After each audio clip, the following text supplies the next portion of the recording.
What is up? Here we are at School of Rock in my dressing room, as you can probably guess by Barbra Streisand / Stevie Nicks. I am loving this show so much. My leading man is one of the coolest people you've ever met in your life, Alex Brightman. Those of you who have seen the show know what a force of nature he is. These kids, can you even? I mean, the energy. Do you know what I also love about doing this show is that these kids remind me of why I ever wanted to be on Broadway. They are joyous, they are present, they are in the moment, and I am renewed and reminded why I love doing what I do.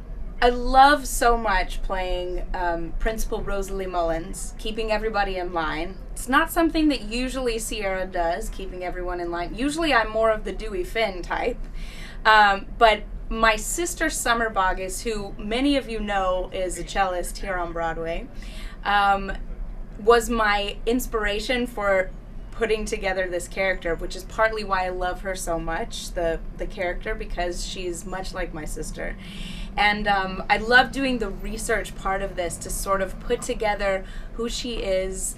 And as we do the show, as we continue to do this, I love finding all these new things and following her journey almost of she is actually very similar to Dewey in the way that but she's just on the opposite end of the spectrum. But music is the thing that sets her free, just like these kids and just like Dewey.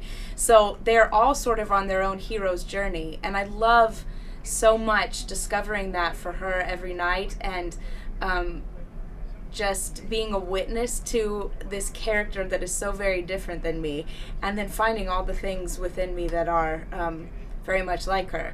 But I, as many of you know, am a student of Brene Brown and Wayne Dyer and Deepak Chopra and Super Zen stuff, and I almost had to unlearn things like gifts of imperfection because Rosalie Mullins is such a perfectionist. And that's been really cool to go back in time and play a character that hasn't quite got to that place yet where she understands that perfectionism isn't going to get her anywhere. And I talk about this a lot when I teach and talk to kids who want to be on Broadway and they want to be perfect. And there is no such thing as perfect. All of these different characters, different people, all of us in the world is just all the awesome imperfections that make us perfectly imperfect.